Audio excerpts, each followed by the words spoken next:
Welcome back, everyone. It's Charlie. James Gunn released a new teaser for Superman Legacy, and he revealed they changed the title of the movie. It's just going to be called Superman now, so we'll break it all down because it does confirm some of the theories that are out there. And we have a look at the full main cast, not all the side characters, not like every single character, but all the main characters. So we'll go over each of them too. But James Gunn didn't want to leave people high and dry because today, the reason he posted this teaser is because it's Superman's canonical birthday inside the DC universe, not his first appearance, but his actual canonical birthday. If you're brand new to the channel, be sure to subscribe to get all the episodes. There's actually going to be some genuine DC episodes of TV series coming later this year too. Like we have Creature Commandos, which will technically be the first canonical DCU inside James Gunn's universe. There's also the Batman Penguin TV series. That's a spin-off of Robert Pattinson's Batman, but that's set in that universe, not inside James Gunn's DCU. But I will be doing videos for both of those. The first big detail here is David Corenswit's new Superman suit that James Gunn just posted. He released his first official teaser of what the logo is going to look like in some of the suit, not like the entire suit, but most of it. You get a pretty good idea. There were a couple other people that claimed that they were posting leaks after this that looked like this, but I think the leaks we can confirm now are probably fake, just because the official teaser that James Gunn posted looks completely different from these supposed leaks. Originally, he claimed he wasn't going to let anybody see the new Superman suit before next year, so it is cool that he released this for Superman's birthday.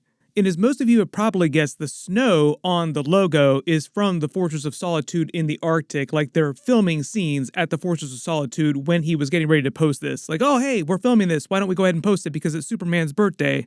It confirms the new Superman symbol is based on the Kingdom Come symbol. I talked about this a couple of days ago, but James Gunn posted a couple teasers for this like a year ago, more than a year ago, and nobody realized he was revealing the new Superman logo at the time. We all just thought that he was posting artwork that he really liked because he posts a lot of Superman-related artwork from the comics all the time.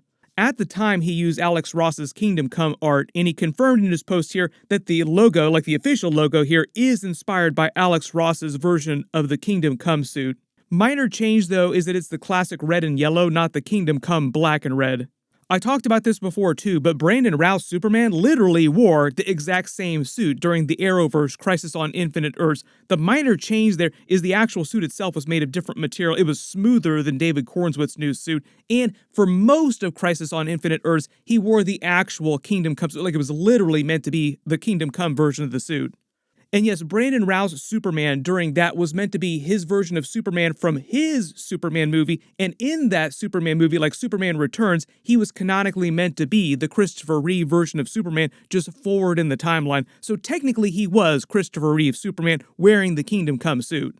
But at the end of Crisis on Infinite Earths, he changed from the black and red logo to the yellow and red logo. But his suit was meant to be way smoother, like way less textured than David Corenswit's suit, even Henry Cavill's Superman suit. The textures on the logo, the blue parts of the suit here are the same material and the same stitching pattern too. So we get to like the zoom and enhance of it all here too. Like break out all your CSI gear, we'll examine this. He also confirmed that the yellow outline of the logo is meant to be a reference to the classic 1940s Superman logo from the Fleischer cartoons. That's also where the first version of the Superman and Lois logo came from too. The stitching looks way more human, way more Earth-based than the stitching on Henry Cavill's Superman suits. So compare both of them up close, like zoom and enhance as much as possible.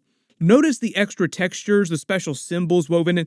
That's because Henry Cavill's Superman suits were all 100% Kryptonian made with Kryptonian fabric constructed by Kryptonians.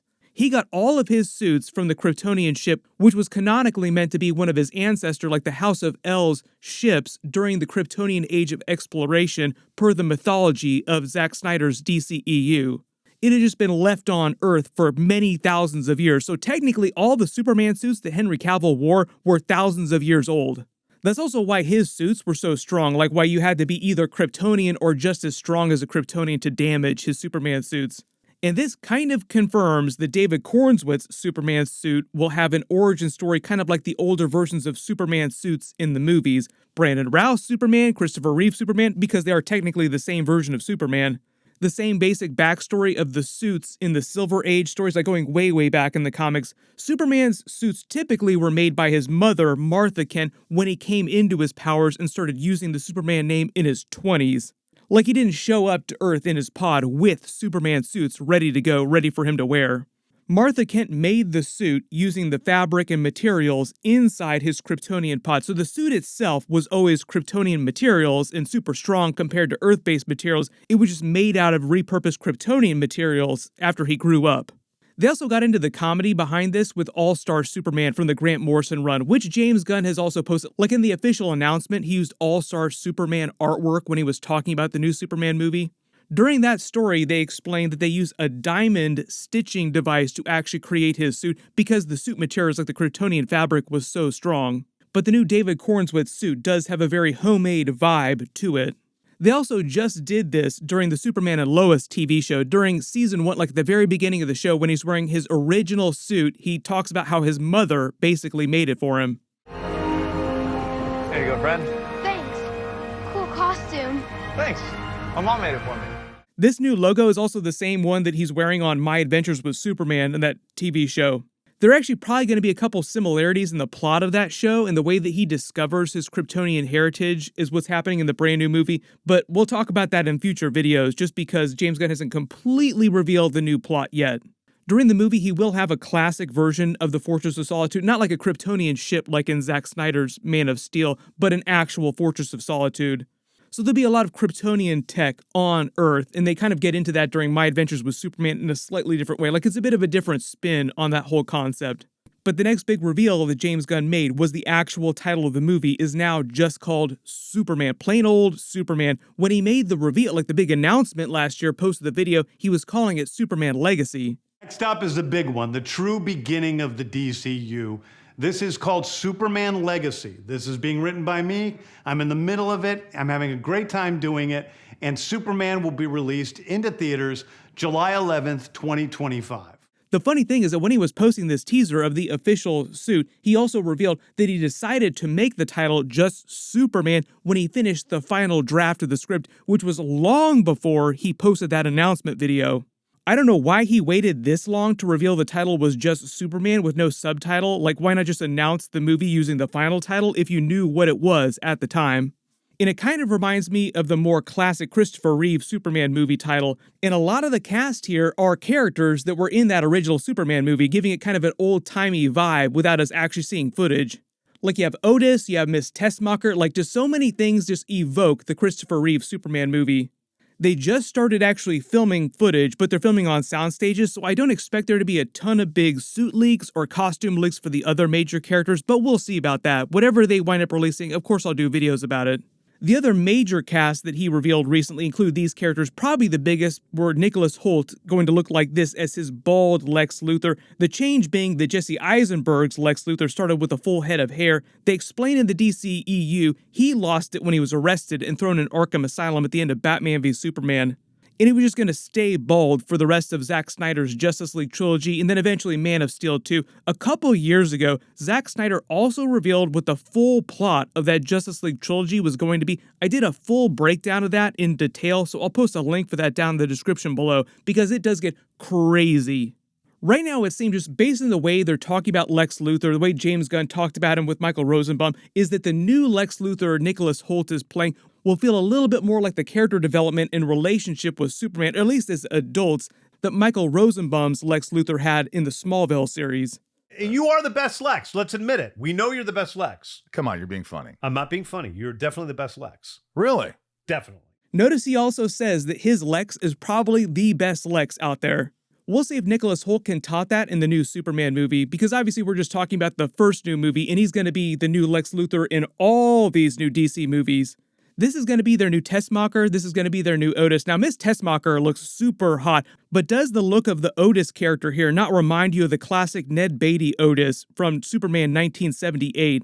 He was so over the top in that movie. I don't expect this version of Otis to be quite that campy, but I do expect them to use him for comedic relief the same way.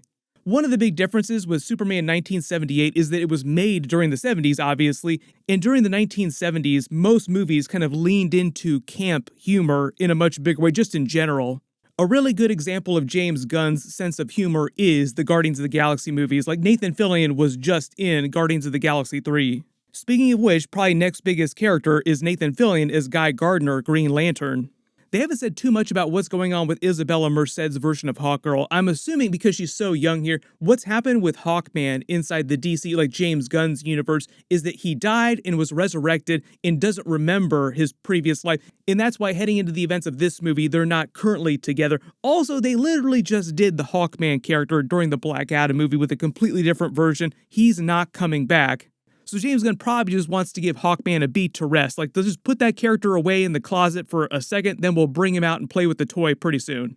They already confirmed that Angela Spica, aka the Engineer, is going to be one of the other antagonists in the movie.